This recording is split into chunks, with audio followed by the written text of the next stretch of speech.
dari debat tadi ini sepertinya ini menurut saya ya, pengamatan saya tadi, ini menjadi balas dendam gitu, balas dendam terhadap paslon eh, paslon 1 dan paslon 3 ya. Jadi kan waktu debat presiden kan Pak Prabowo ini kayak dikeroyok dua paslon ya, dengan pertanyaan-pertanyaan yang tajam. Tadi itu justru sebaliknya, dua paslon diserang cukup tajam oleh paslon yang nomor 2 ini. Ngompol.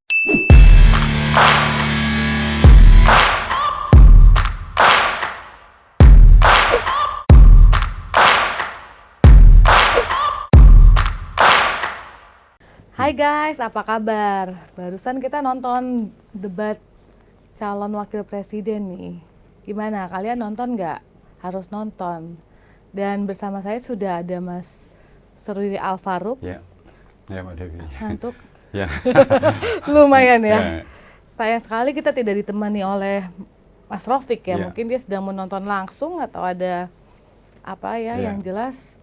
Tadi Mas Serudi, saya lihat kita nonton udah mencatat banyak sekali catatannya sepertinya. Tapi sebelum kita ke catatan-catatan penting itu, yang pertama kali mulai itu saya yang agak bingung. Kok waktu debat presiden nggak ada Ya. podium begitu? Ya. Ini debat cawapresnya malah ada podium, apa gara-gara salah satu cawapres anak presiden ini apa gimana? Ya, itu sama sekali itu di luar ini ya, di luar gambaran kita ya, karena memang kita tidak tahu kenapa tiba-tiba ada podium gitu. Mungkin belajar dari atau direview sama KPU bahwa ternyata debat tidak pakai podium itu mungkin kurang eye-catching, mungkin juga mungkin membuat calon itu kurang nyaman gitu, sehingga diberikan podium agar bisa lebih nyaman. Mungkin itu ya. Saya melihatnya memang lebih enak sih ada podiumnya gitu, sehingga tidak seperti Pak Prabowo kemarin, karena tidak ada podium jadi dia mondar-mandir yang kemudian melahirkan improvisasi yang spontan yang menjadi banyak ditonton oleh orang, menjadi bahan ketawaan. Tapi tadi tuh kelihatan jadi lebih rapi dalam penataan panggung, stage-nya itu. Betul. Ya. Ada lagi nih yang saya rasa berbeda dengan debat presiden kemarin, yaitu nomor urut untuk menyatakan statement awal. Itu biasanya kan diawali oleh nomor urut 1.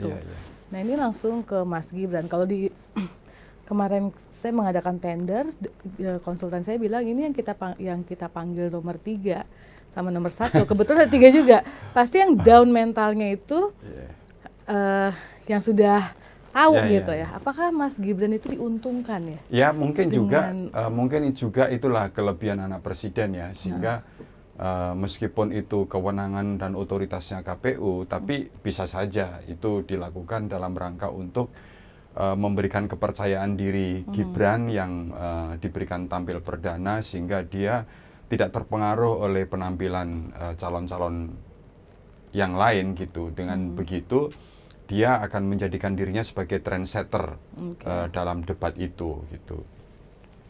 Tapi ini ya, kalau menurut hemat saya, Mbak Debbie, dari debat tadi ini sepertinya ini menurut saya ya, pengamatan saya tadi, ini menjadi balas dendam gitu, balas dendam terhadap paslon 1 dan paslon 3 ya. Jadi kan waktu debat presiden kan Pak Prabowo ini kayak dikeroyok dua paslon ya, dengan pertanyaan-pertanyaan yang tajam. Tadi itu justru sebaliknya, dua paslon diserang cukup tajam oleh paslon yang nomor 2 ini, cawapres nomor 2. Sepakat tadi susah sekali ya.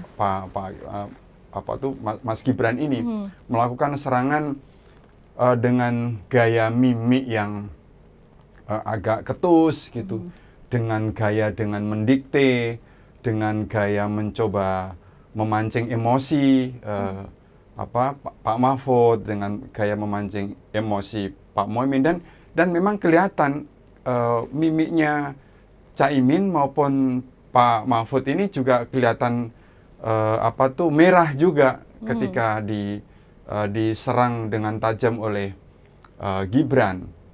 Misalnya soal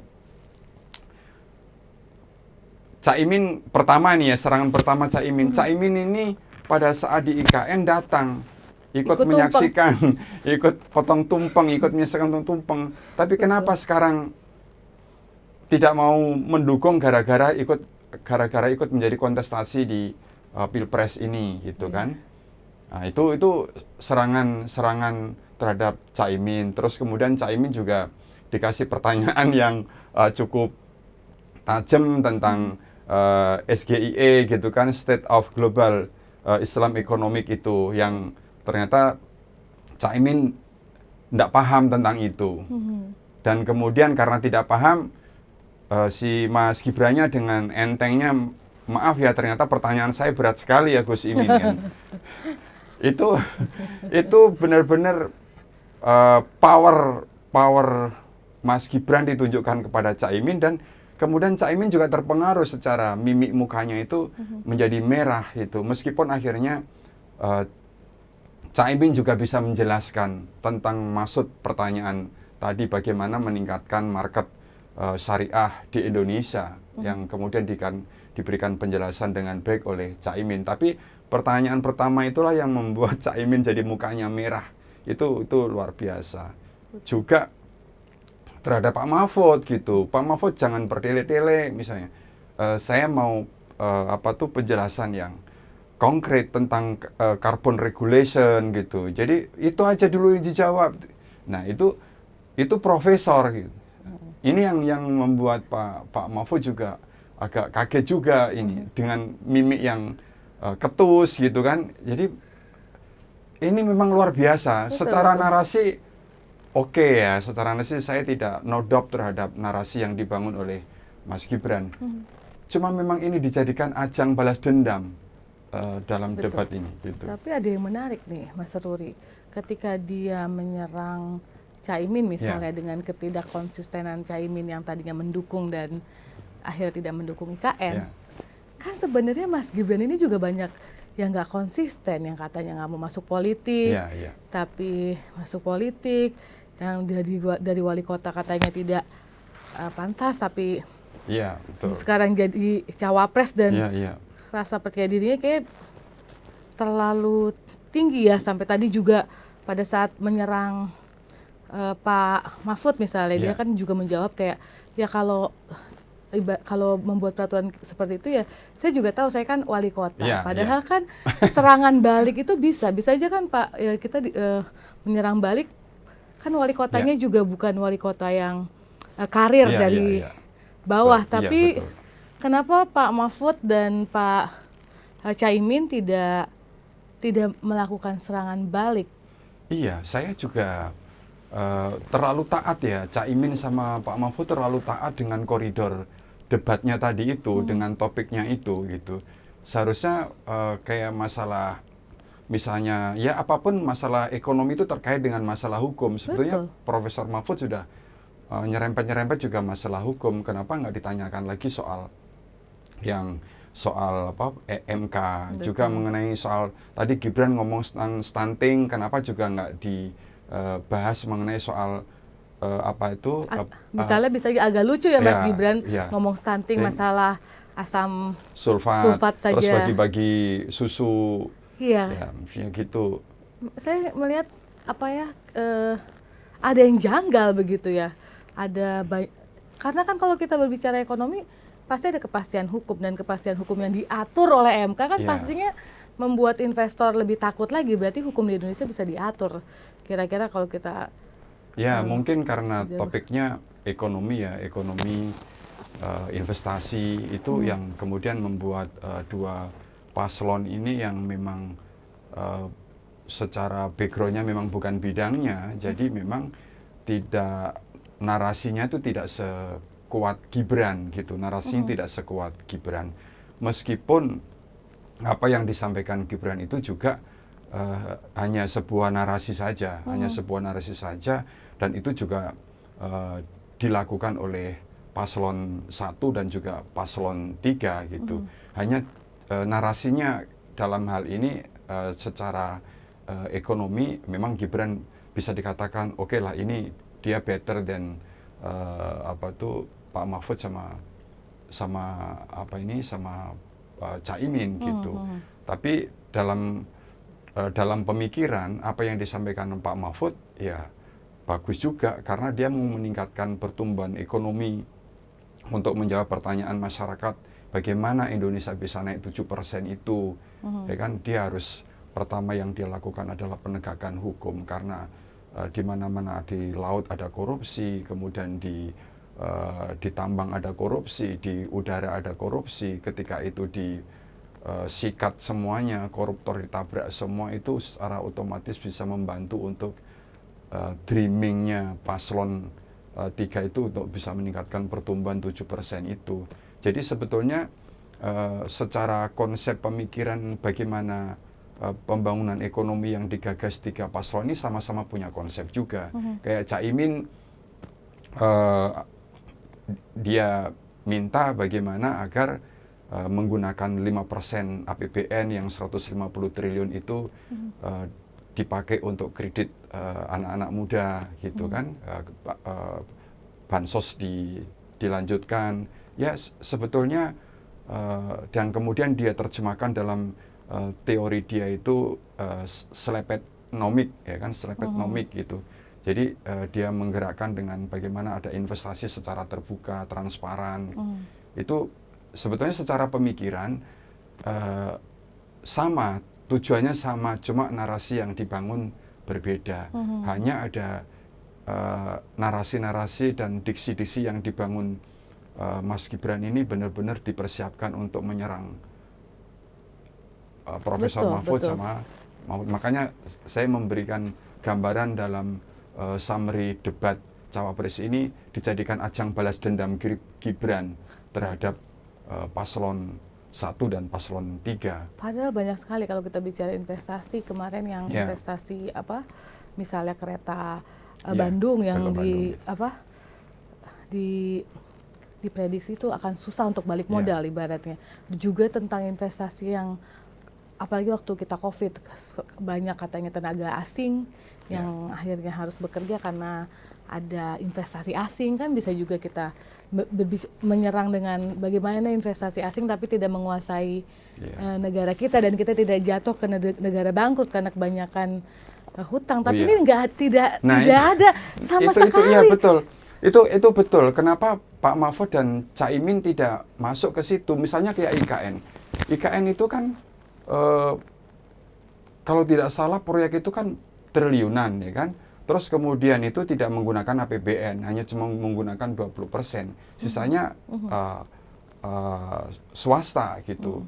Itu sebetulnya betul itu akan mengundang swasta dari lokal maupun internasional atau asing gitu kan. Pertanyaannya adalah apakah ini tidak menjadi beban negara karena ini meningkatkan utang, ya kan, meningkatkan utang. Dan juga kalau ke Caimin itu boleh membuat satu proyek-proyek besar, tapi harus berdasarkan skala prioritas itu. Nah, apakah itu prioritas apa tidak? Kan itulah yang kemudian sebetulnya ruang-ruang bagus buat Pak Mahfud sama Caimin untuk menyerang Gibran. Iya, banyak sekali. Itu dengan penumpukan utang tadi itu sebetulnya bisa dilakukan lebih tajam serangan balik gitu untuk membuat Gibran jadi kaget gitu kan. Tapi kan masalahnya tidak dimanfaatkan. Karena seharusnya Pak Mahfud sama Caimin tuh benar-benar juga menyiapkan gitu, menyiapkan. Benar, jadi tadi justru Pak Caimin dan Profesor Mahfud gitu ya, justru malah Mas Gibran ini yang lebih bersinar ya dengan dengan pertanyaan-pertanyaan yang tanda kutip sulit lah untuk dijawab. Juga sedikit arogan dengan pernyataan-pernyataan jawabannya Mas Gibran, tapi justru membuktikan bahwa ya anak muda nggak kalah loh. Itu justru oke. Sebetulnya saya sependapat ya, namanya kalau saya sependapat tentang bagaimana anak muda diberi ruang yang sama gitu. Itu kita agree lah 100% agree, anak muda diberi ruang yang sama, diberi ruang untuk maju, itu sependapat. Nah, cuma persoalannya adalah prosesnya itu benar apa tidak gitu. Terus kemudian attitude-nya yang dibangun anak muda tuh kayak tadi tuh, itu sebetulnya dia sangat naratif, dia sangat menguasai dan dia benar-benar siap gitu. Cuma apakah harus dilakukan dengan cara, kalau ini memposisikan dia sebagai anak muda ya, yang hormat sama senior ya gitu, itu mestinya tidak seperti itu. Tapi mungkin karena ini sifatnya balas dendam, karena kemarin capres saya dipermalukan, ya sekarang saya gantian saya permalukan, mungkin juga begitu.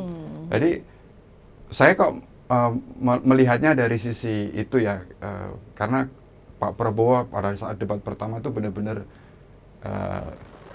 ini di luar dugaan loh. Kita pikir Mas Gibran yang mungkin kalah gitu, tidak bisa menjawab atau susah menyaingi Profesor Mahfud dan Caimin. Kita dipertontonkan realita yang sebaliknya malam ini ya, di luar dugaan. Iya, tapi memang kalau dalam konteks berdebat memang cukup membuat Pak Mahfud sama Caimin cukup diserang ya, cukup merasa diserang.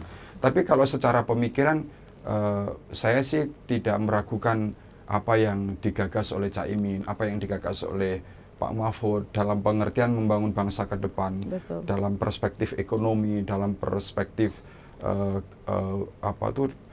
digital itu, itu kami tidak meragukan, karena dari season pertama tadi semua punya gagasan yang sangat baik gitu. Cuma memang pada saat proses debatnya ini yang benar-benar Gibran sangat mendominasi. Betul. Kalau secara isi pasti kan lebih isi seorang profesor gitu, seorang Caimin yang sudah berpengalaman. Tapi secara delivery message, cara penyampaian pesan itu menurut saya Gibran mengerjakan PR-nya dengan luar biasa dan menggunakan fasilitasnya sebagai anak presiden dengan segala kemudahan, informasi, data, itu dengan excellent lah. Ya, dan saya kira memang ini kan apa yang disampaikan Gibran itu memang berangkat dari dia. Ini kan kalau Solo itu kan bisa dianggap sebagai miniaturnya. Kita dalam konteks data yang miniaturnya, kemudian kalau ini kan nasionalnya adalah ini, dan dia punya Bapak Presiden kan, jadi ya tinggal kalau lokalnya begini, regionalnya begini, nasionalnya bagaimana, kan tinggal disuplai datanya saja gitu. Jadi ya benar-benar sangat siap Gibran dalam hal ini, dan memang Gibran ini kan cukup sangat getol tentang mengenai soal digitalisasi ini gitu kan. Dia juga mengcopy paste pemikiran bapaknya yang sekarang ini dengan hilirisasi di bidang pertambangan, di bidang pertanian, kemudian di bidang digital. Itu kan yang sekarang terus digemborkan terus sama Pak Jokowi dan sekarang diadop sama Gibran kan. Di debat ini kan juga hilirisasi itu. Baik. Apa pertanyaan terakhir mungkin Mas Ruri? Apakah memang isu ekonomi, digital yang memang Gibran secara terutama juga penggunaan APBD Gibran secara pengalaman wali kota dan anak presiden, dan memang dia juga sempat menjadi pengusaha ya. Mungkin topik inilah yang paling dikuasai Gibran gitu. Beda cerita kalau topiknya mungkin lebih ke hukum. Apakah ya memang itu nanti debat yang kedua pasti dia juga tidak selincah ini ya. Tapi gini, tadi itu ada satu hal yang lupa adalah apa pertanyaan Caimin terhadap Gibran tadi mengenai soal bagaimana bisa dikasih tip and trick ya untuk bisa mendatangkan proyek-proyek besar. Itu sebetulnya ya harus diakui dia boleh mengelak gitu. Itu kalau dia bukan anak presiden nggak mungkin ada proyek-proyek besar, ada CSR besar yang kemudian dideliver ke Solo gitu. Mungkin lebih dari semuanya kalau dia bukan anak presiden juga nggak mungkin jadi wali kota Solo. Nggak mungkin jadi wali kota Solo. Apalagi gitu. Apa jadi cawapres. Nggak mungkin gitu. Gitu.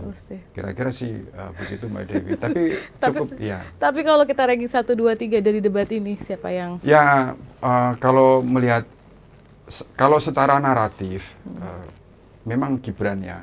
Itu nomor 2 Pak Mahfud. Gitu.